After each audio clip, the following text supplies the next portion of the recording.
दोस्तों एक आम लड़की पोर्न अदाकारा कैसे बनती है? पहले दिन लड़की से इंटरव्यू में क्या क्या करवाया जाता है, एक नई लड़की को किस तरह सेक्स की ट्रेनिंग दी जाती है और एक पोर्न एक्टर से एक दिन में कितनी सेक्स वीडियो शूट करवाई जाती है। इसके अलावा आज की इस वीडियो में हम आपको ये भी बताएंगे कि पोर्नोग्राफी का आगाज कब हुआ और किस वजह से हुआ, इसलिए वीडियो को मुकम्मल देखिएगा। लेकिन वीडियो में आगे बढ़ने से पहले नए आने वाले दोस्तों से गुजारिश है कि हमारे चैनल को सब्सक्राइब करते हुए साथ मौजूद बेल आइकन को दबा दें। वैसे तो पोर्नोग्राफी की तारीख कदीम मिस्री तहजीब से भी ज्यादा पुरानी है, या यूं कहा जा सकता है कि तमाम पुरानी तहजीबों से पहले भी इसका वजूद था। लेकिन इस नासूर खेल का बाकायदा आगाज सुल्तान सलाहुद्दीन अय्यूबी के दौर में हुआ। इसे बतौर हथियार सबसे पहले सलीबी बादशाहों ने इस्तेमाल किया था। दोस्तों बात कुछ इस तरह थी कि सलीबी हर मैदान में मुसलमानों के हाथों शिकस्त फाज से सख्त परेशान थे। इस्लामी अफवाज हर मैदान में सलीबी कुव्वतों पर भारी साबित हो रही थी। सलीबियों की सोच का दायरा इस वक्त बदला जब 1.5 लाख मुसलमान फौज ने बहरा यकियानूस के साहल पर 15 लाख सलीबी जंगजू लाशों का ढेर कर दिए। इस मौके पर सलीबी अफवाज का बादशाह रोनाल्ड फूट फूट कर रोया और एक बड़ी मीटिंग का इनकाद किया।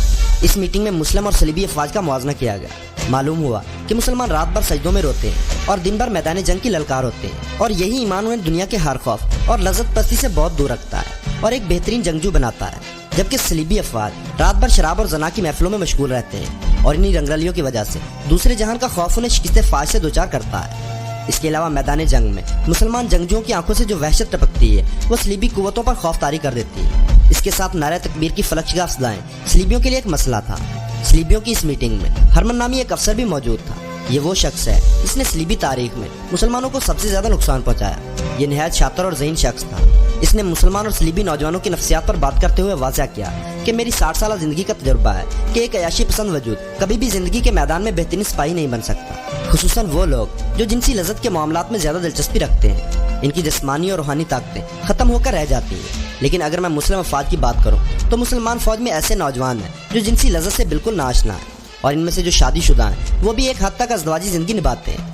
इन्हें मजहब के आगे कुछ दिखाई नहीं देता, लिहाजा अगर इनमें जिनसी भूख को पैदा कर दिया जाए तो इनकी सोच और नजरियात को कमजोर किया जा सकता है। और अगर यही हरबा पूरी उम्मत मुसलमान पर आजमाया जाए तो हमें यकीन है कि हम जरूर कामयाब होंगे, क्योंकि मुसलमानों के लिए बिल्कुल नई चीज होगी और वो इस चीज के लिए जुनून की हद तक जा सकते हैं। दोस्तों हरमन के इस ख्याल पर रोनाल्ड ने एक नुक्ता उठाया और कहा कि हम बहुत दफा निहायत खूबसूरत लड़कियां मुसलमान अफवाज में दाखिल कर चुके हैं। इस काम में हमें शदीद मुश्किलात का सामना भी करना पड़ा, लेकिन मुसलमान फौज इन लड़कियों की तरफ देखना भी गवारा नहीं करती, और बहुत सी लड़कियां मुसलमानों का किरदार देखकर सलीबी हमायत छोड़कर मुसलमान हो चुकी हैं। लिहाजा तुम्हारा ये मंसूबा नाकाम है। तो हरमन ने जवाब दिया कि जब तक आपके अंदर किसी चीज का तसव्वुर मौजूद ना हो तब तक इस चीज का होना ना होना बेमानी होता है। हमने मुसलमान फौज में जिनसी लज्जत की दुनिया का तसव्वुर पैदा करना है, ऐसा तसव्वुर जो उनकी सोच की राहदारियों में बरहना औरतों की हसीन अदाओं को गर्दिश करता दिखा है। इसके बाद मुसलमान खुद ही अपने आप को हमारे हवाले कर देंगे, क्योंकि ये हमारी इजाद होगी और यही वह तरीका है जिससे हम मुसलमानों को शिकस्त दे सकते हैं।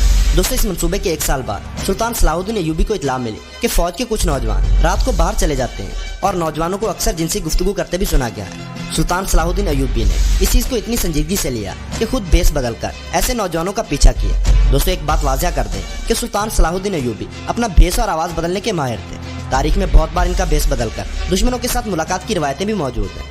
यहाँ तक एक जंग में शिकस्त के बाद जब सलीबी कमांडरों को सुल्तान के सामने पेश किया गया तो सुल्तान ने एक कमांडर से पूछा कि रात के वक्त तुमने जिस शख्स से कहा था कि मैं अय्यूबी को इसकी सांस की महक से पहचान सकता हूँ, बताओ वो शख्स कौन था? सलीबी बोला, जनाब वो एक अरबी ताजर था। सुल्तान सलाहुद्दीन अय्यूबी ने मुस्कुराते हुए कहा कि वो मैं खुद था। वो सलीबी ये बात सुनकर सुल्तान के कदमों में गिर गया।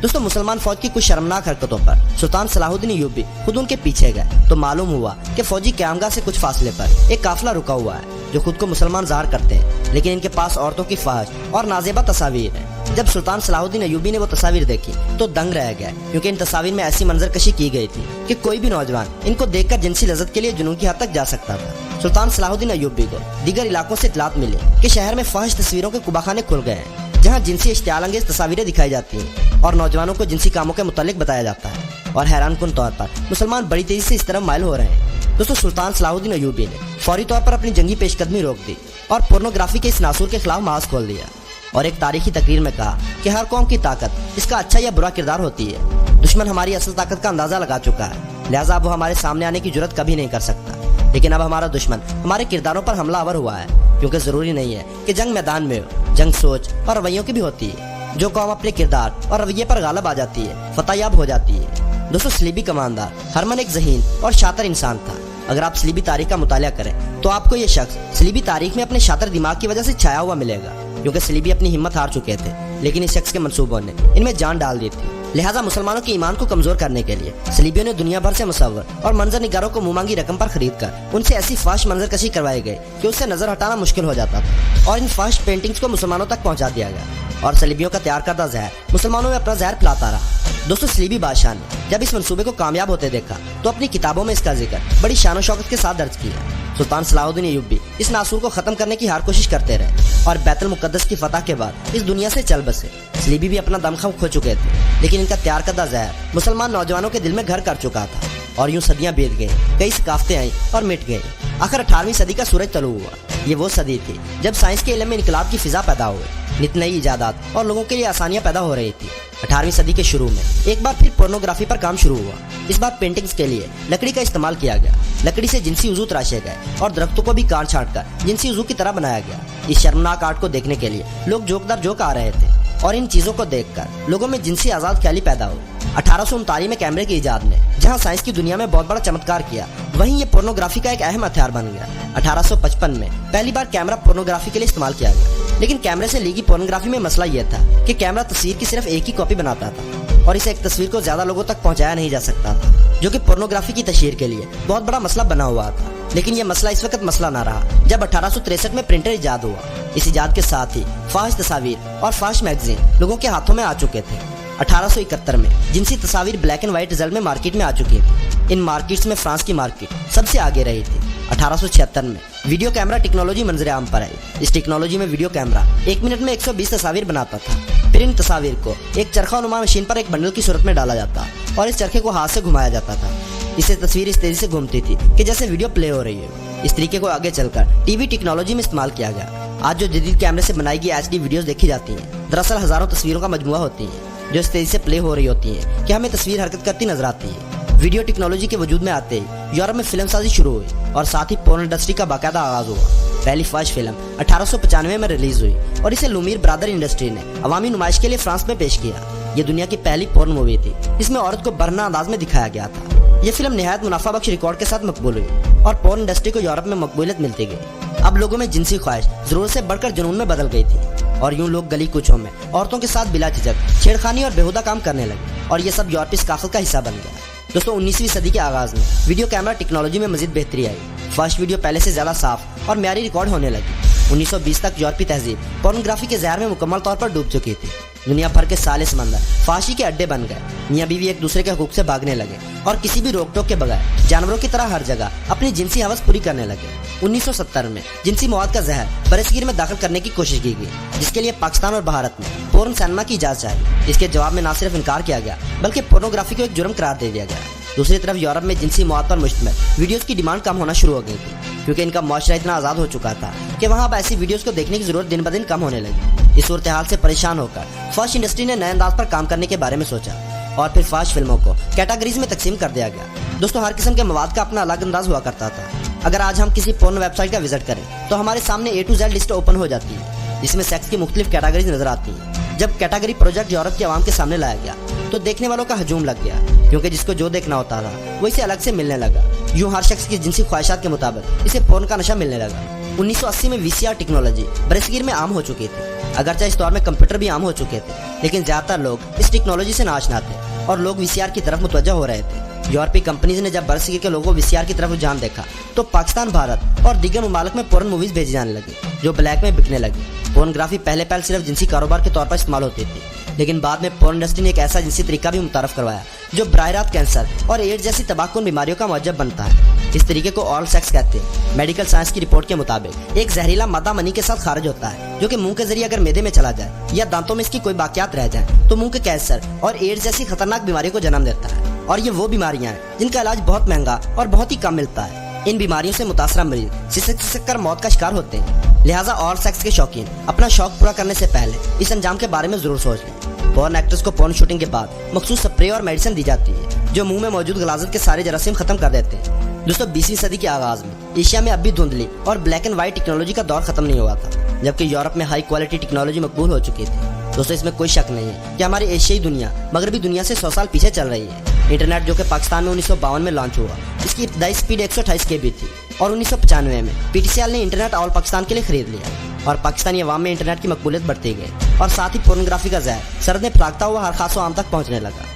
दोस्तों, पोर्न इंडस्ट्री को चलाने वाला ये माफिया इतना ताकतवर होता जा रहा है कि इसे रोकने की अब किसी भी मुल्क में जरूरत नहीं। ये लोग दुनिया भर से खूबसूरत लड़कियों को पैसों का जासा देकर इस कलाजत में खींच लाते हैं और इनको ब्लैकमेल करके इनसे ऐसी वीडियो शूट करवाते हैं। दोस्तों, फाश फिल्मों की मशहूर अदाकारा मिया खलीफा से तो आप सब वाकिफ होंगे, लेकिन इसका एक आम लड़की से फाश अदाकारा बनने तक का सफर सुनकर यकीनन आप सबके होश उड़ जाएंगे। लिबनान के शहर बैरूत में पैदा होने वाली मिया खलीफा 2001 में अमेरिका में मुंतकिल हो गए। अक्टूबर 2001 में इन्होंने पोर्नोग्राफी में काम करना शुरू किया। दोस्तों, एक रिपोर्ट के मुताबिक मिया खलीफा अब तक सबसे ज्यादा देखी जाने वाली अदाकारा बन चुकी हैं। कैरियर का ये इंतखाब उसे इस वक्त सबसे महंगा पड़ा जब इंडस्ट्री ने उसे हिजाब पहनकर फाहिश फिल्म शूट करने पर राजी किया और उनकी इस फाहिश फिल्म की वजह से उन्हें मशरक में शदीद तनकीद और मुखालफत का सामना करना पड़ा। इस तनकीद के 3 महीनों बाद मिया खलीफा ने पोर्न इंडस्ट्री को खैरबाद कह दिया। दोस्तों, इस खबर के बाद BBC की जानिब से मिया खलीफा का एक इंटरव्यू लिया गया जिसमें उन्होंने कहा कि कैरियर के शुरू में उन्हें मॉडलिंग ऑफर हुई थी। मैंने इस शख्स की बातों में आकर मॉडलिंग शुरू कर दी तो इसने मुझे ज्यादा पैसों का लालच देकर मॉडलिंग से फर्स्ट फिल्मों में दाखिल कर दिया। दोस्तों, इस इंटरव्यू में मिया खलीफा बताती हैं कि जब भी ये लोग किसी को इस शर्मनाक काम में फंसाना चाहते हैं तो सबसे पहले उसे मॉडलिंग की ऑफर करते हैं और फिर आहिस्ता आहिस्ता आपको फर्स्ट इंडस्ट्री में फेंक दिया जाता है।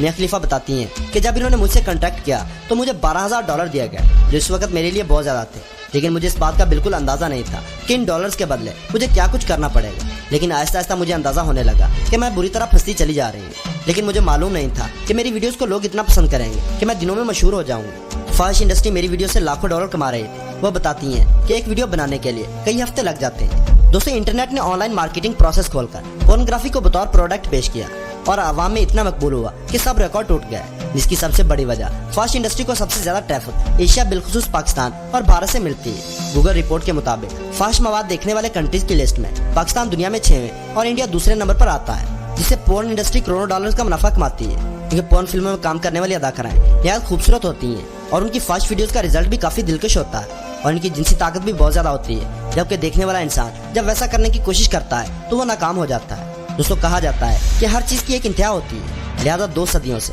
पोर्नोग्राफी देखने वाले मगरबी अवाम उकता गए और 2014 में एक मुनफरद टेक्नोलॉजी सामने ले आई।